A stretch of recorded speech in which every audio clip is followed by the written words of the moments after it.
Tengah.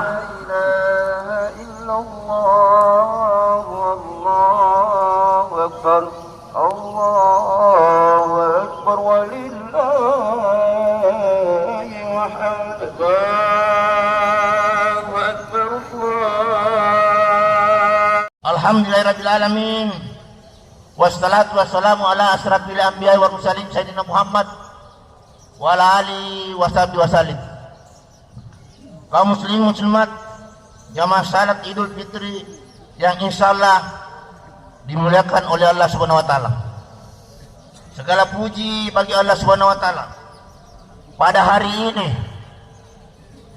seluruh kaum muslimin dan muslimat bersama-sama mengumandangkan takbir, tahlil dan tahmid untuk mengagungkan kebesaran Allah Subhanahu wa taala yang telah membawa kita sampai pada puncak kemenangan dan kebahagiaan yang yakni Hari Raya Idul Fitri 1 Syawal 1445 Hijriah.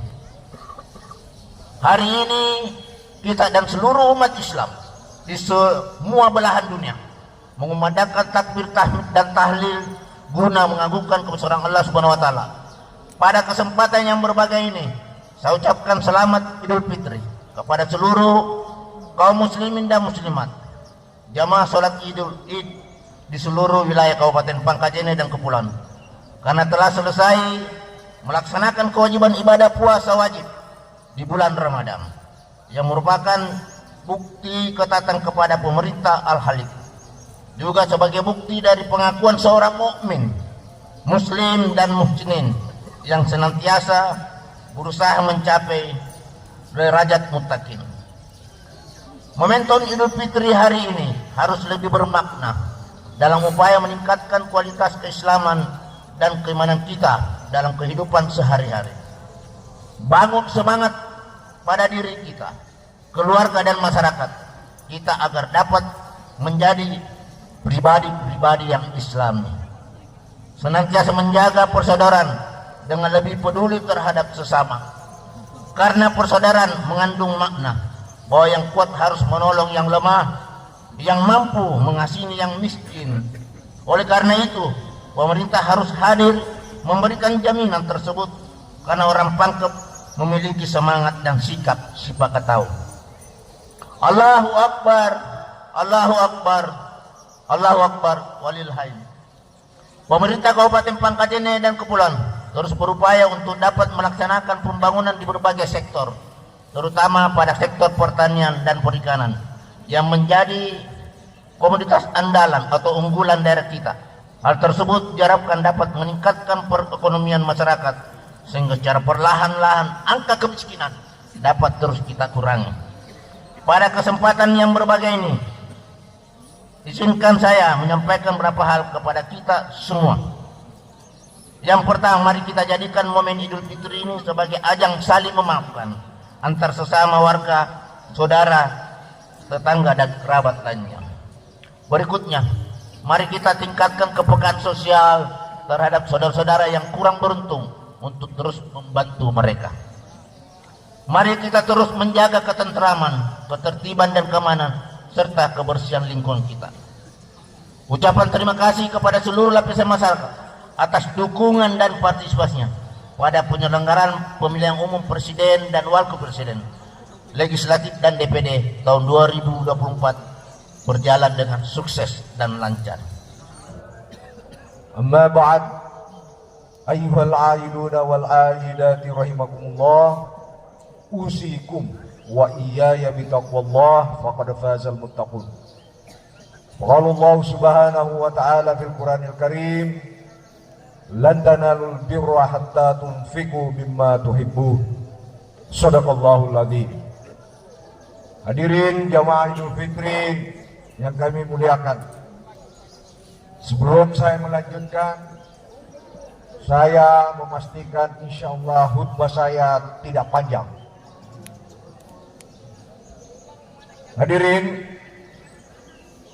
mengawali khutbah ini saya ingin menyampaikan sebuah cerita ilustratif Mudah-mudahan kita bisa mengambil makna dari cerita ini.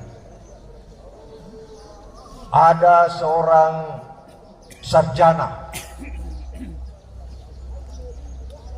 kesarjanaannya sudah sangat ahli, doktor, lulusan S3 astronomi tentang bintang-bintang di langit. Suatu waktu sarjana astronomi ini pulang kampung dan dia mengajak ayahnya yang sederhana dan tinggal di kampung untuk pergi camping dan mendaki gunung. Karena hobinya ini sarjana astronomi, hobinya camping atau mendaki gunung. Dia mau memperlihatkan dan mengajak ayahnya merasakan apa yang menjadi hobinya atau kesukaannya selama ini. Singkat cerita, sudah mereka camping dan sarjana astronomi ini beserta ayahnya yang orang kampung dan sederhana memutuskan menginap di lembah pegunungan. Karena dia hobinya camping, dia punya tenda. Dipasanglah tendanya yang bisa buka tutup. Tidurlah mereka berdua di bawah tendanya. Hadirin, tengah malam sekitar jam 2, ayahnya yang sederhana dan orang kampung ini, dia membangunkan anaknya yang sarjana astronomi. Hei, bangun. Saat anaknya membuka mata dan membelalak, ayahnya mengatakan, lihat kau ke atas. Apa yang kau lihat? Langsung anaknya bilang, wah, saya melihat miliaran bintang-bintang di langit. Lalu ayahnya yang sederhana dan kampung ini mengatakan, jadi artinya apa itu? Lalu anaknya yang ahli astronomi mengatakan, artinya ayah, kita hidup di sebuah galaksi dan tata surya yang sangat kompleks. Lalu ayahnya tiba-tiba mengatakan, nadetoi kepalanya anaknya, bilang, mentong ini, itu artinya dicuri kita data. Hadirin, cerita ilustratif ini pertautan dialog antara ayah yang sederhana dengan anaknya memberikan pelajaran terbaik bagi kita. Seorang sarjana astronomi level doktor dari perguruan tinggi ternama memiliki keahlian, namun dia abai terhadap lingkungan sekitarnya. Tendanya sudah dicuri, dia belum sadar dan masih sibuk dengan keilmuannya. Inilah yang disebut dengan krisis empati. Allahu Akbar, Allahu Akbar, Allahu Akbar walillahil hamd. Ibadah puasa Ramadan, hadirin, yang kita jalani untuk menciptakan pribadi-pribadi yang peduli terhadap lingkungan sekitar. Bukan menjadi orang yang tinggi pengetahuan, status sosialnya hebat, lengkap gelarnya, doktornya di luar negeri, tetapi dia abai terhadap kehidupan orang-orang yang tak berpunya, yang membutuhkan uluran tangan di sekitarnya. Itulah esensi dari kita berpuasa, hadirin.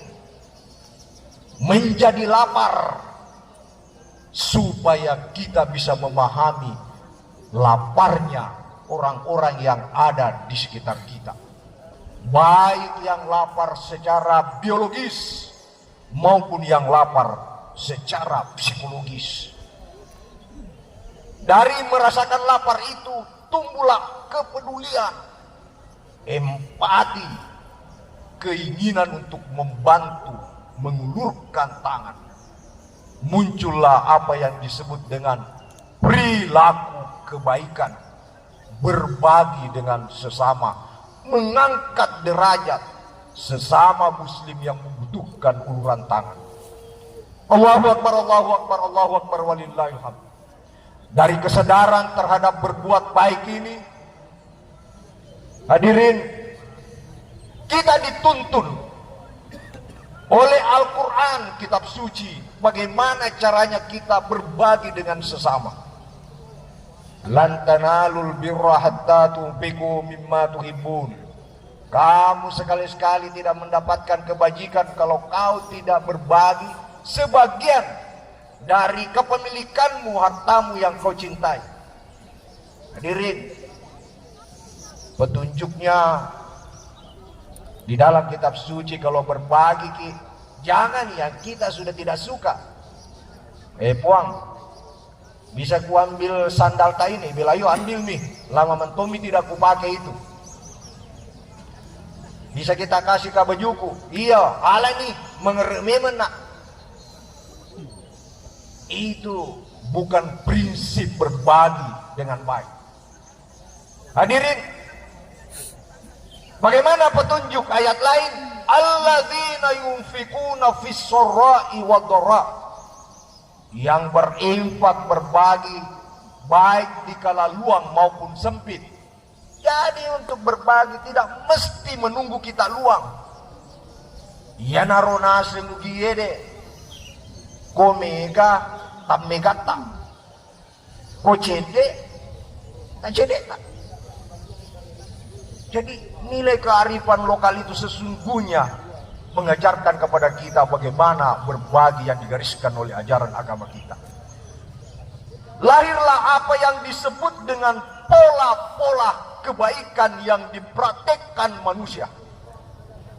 Itulah yang saya sering sebut sebagai hukum kebaikan. Dalam hidup ini hadirin, karena kita menyelami bagaimana caranya berbuat baik kepada sesama, melahirkan hukum kebaikan. Pola-pola manusia berbuat baik, dan itu pasti terjadi dalam kehidupan di sekitar kita. Setidaknya secara singkat saya mau ulas. Cepat hadirin, sabar ki. Hukum kebaikan yang pertama, tangan di atas lebih mulia dari tangan di bawah. Al yadul ulya khairum minal yadis sufla. Orang-orang yang selalu menebar kebaikan itu simbol dari tangan di atas, suka berbagi. Dan orang-orang yang hanya menunggu kebaikan orang, itulah yang sering disebut dengan tangan di bawah. Hadirin, terdapat perbedaan antara orang yang selalu memiliki tangan di atas dibanding tangan di bawah. Orang yang berada atau selalu menjadikan tangannya di atas, kecenderungannya hidupnya sehat, kecenderungannya hidupnya penuh semangat, berkinerja, produktif, harapan hidupnya panjang. Itulah sebabnya orang yang suka berbagi, kecenderungannya hidupnya panjang, harapan hidupnya sangat tinggi. Sementara orang yang berada tangan di bawah, itu kecenderungannya malas, menunggu uluran tangan orang, statis, kurang sehat, sakit-sakitan, dan harapan hidupnya cenderung pendek. Itulah yang disebut dengan hukum kebaikan. Kita selalu berusaha untuk menjadi tangan di atas.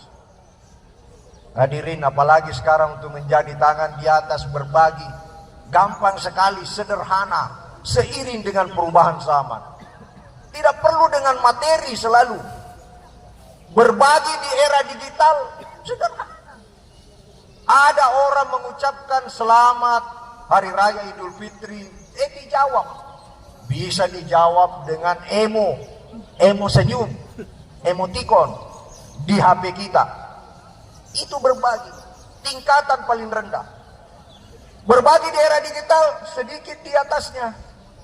Mengirim berita-berita kepada teman, men-share berita yang menggembirakan, yang memberdayakan, yang menambah pengetahuan, bukan men-share atau membagi berita-berita yang membuat kita pusing, mau bertengkar.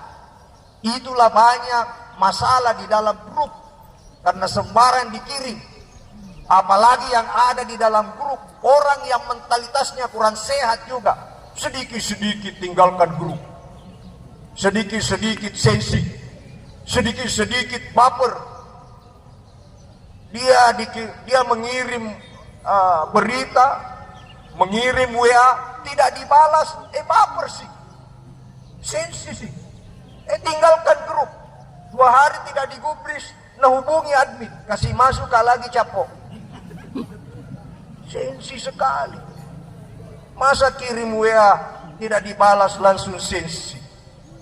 Itu orang yang tidak menyelami ayat yang pertama turun. Iqra, bacalah, bukan balaslah. Sensi sekali. Nah berikutnya, kalau mau lebih di atas lagi dari mengirim berita-berita baik, mau berbagi menjadi tangan di atas di era digital, kirimkan pulsa orang, kirimkan kuota, itu lebih bagus lagi. Nah yang di atasnya dari semua itu, sekali belikan HP, ya Pak Wakil Bupati bisa melakukan ini kepada penceramah. Itu tingkatan berbagi yang lebih tinggi dari yang lain. Ilmiah, istilahnya random acts of kindness.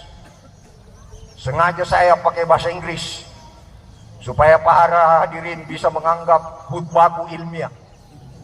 Nah, apa yang disampaikan Prof. Ham dan Rektor Win Alauddin ini dibilang ilmiah sekali sampai saya tidak paham apa maksudnya.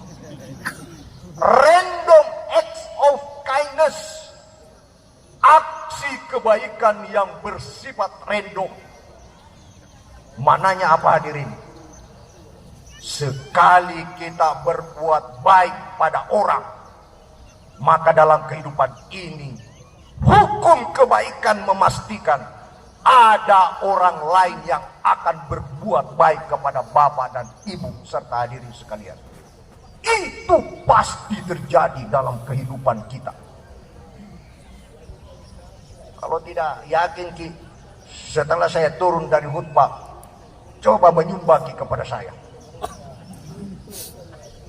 Boleh, lumayan juga ini. Dan insya Allah dalam hukum kebaikan random acts of kindness ini, tanpa kita duga-duga, tanpa kita pernah perkirakan, dan itu pasti terjadi, akan ada orang yang berbuat baik kepada kita yang bisa saja nilainya lebih dari yang kita bagi. Wa yarzuqhu min haitsu la yahtasib.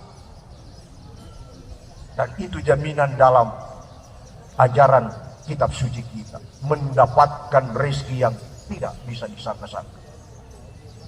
Sedikit lagi hadirin, saya menyampaikan fakta tentang hukum kebaikan yang kedua ini. Waktu saya menempuh S3 di Australia, karena saya berasal dari perguruan tinggi agama, saya dianggap maka ustadz-ustadz di sana di Australia.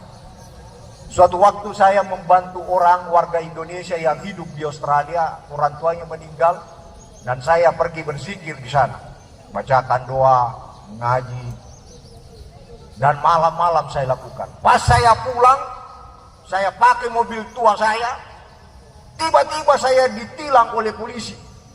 Saya disuruh membayar $200.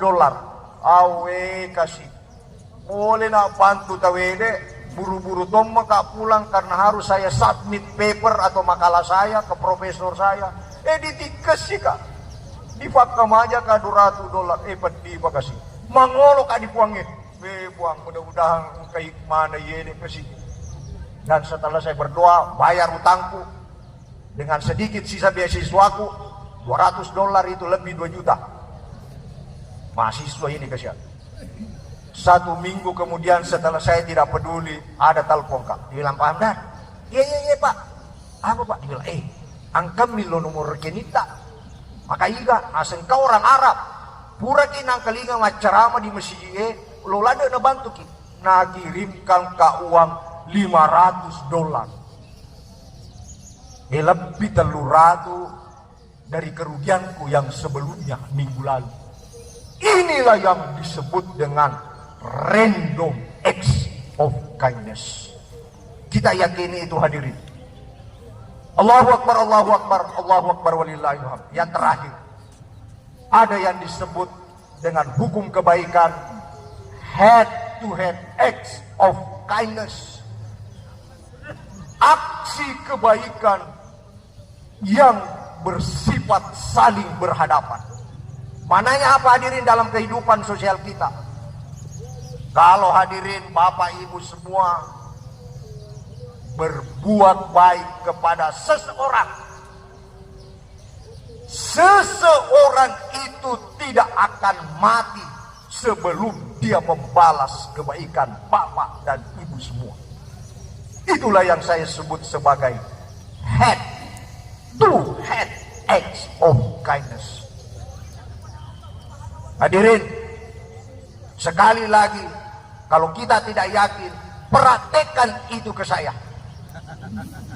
Dan insya Allah dengan seizin Allah Subhanahu wa Ta'ala, dengan hukum kebaikan ini, saya dan bapak-bapak ibu semua tidak akan mati sebelum saya membalas kebaikan yang bapak ibu berikan, apakah itu langsung maupun tidak langsung. Kasih contoh dah.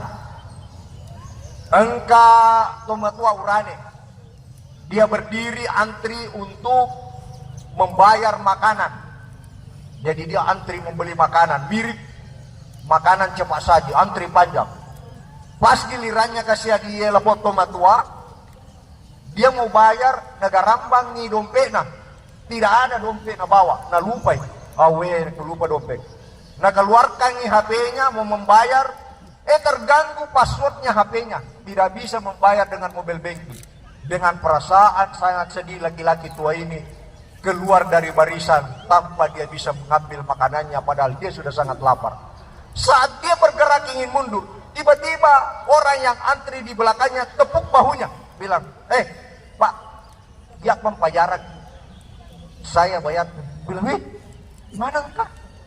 Mana engkau? Terima kasih. Dia bilang, Pak, barusan tadi kita ketemu di bank, dan waktu Bapak masuk, saya di belakang tak. Waktu Bapak masuk, Bapak memegangkan pintu bank kepada saya dan sambil mempersilahkan saya masuk duluan. Kebaikan yang sangat kecil, menahankan pintu untuk orang lain, terbalas saat itu juga. Head to head acts of kindness. Bandingkan kita misalnya kalau tamaki di bank atau masuki di sebuah gedung, dibuka pintu, tiba-tiba ada orang mau masuk dan dipesangi urutan dia ada nakan kita Kenapa? Karena kebaikan sering kita abai pada hal-hal yang kecil. Padahal itu sesungguhnya efek dari kebaikan kecil yang kita lakukan, itu akan dibalas oleh Allah Subhanahu wa Ta'ala, bahkan di saat yang sangat kritis seperti yang dialami oleh orang tua laki-laki.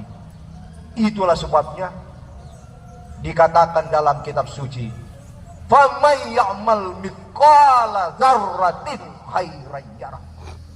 Sekecil apapun kita lakukan, pasti perbuatan kita tidak sia-sia bila mana kita berani dan selalu yakin untuk berbagi kepada orang-orang yang membutuhkan. Allahu Akbar, Allahu Akbar, Allahu Akbar walillahil hamd. Terakhir sekali hadirin, ada yang disebut dengan survei 70%. Ragam survei 70%. Contoh, ini HP-ku. Fitur-fitur yang kita miliki 70% tidak bisa kita pakai. Hadirin, iga punna HP-ku. Coba cek berapa fitur yang kita bisa fungsikan.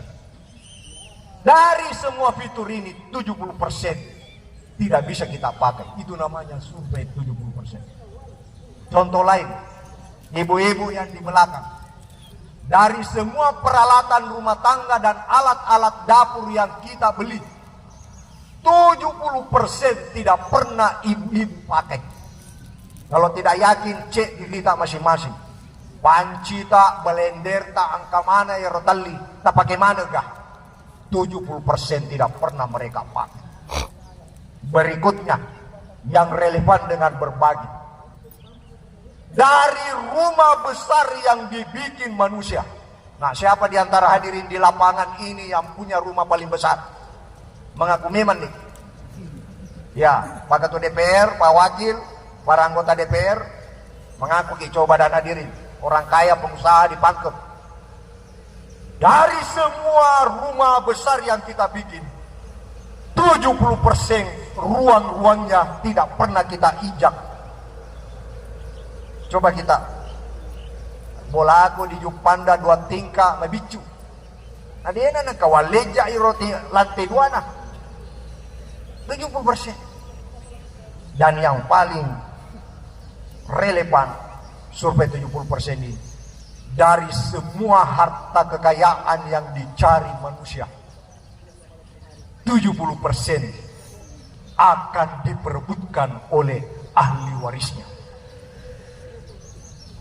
Jadi sebelum kita tinggalkan lapangan ini, putuskan untuk dibagi itu harta kekayaan.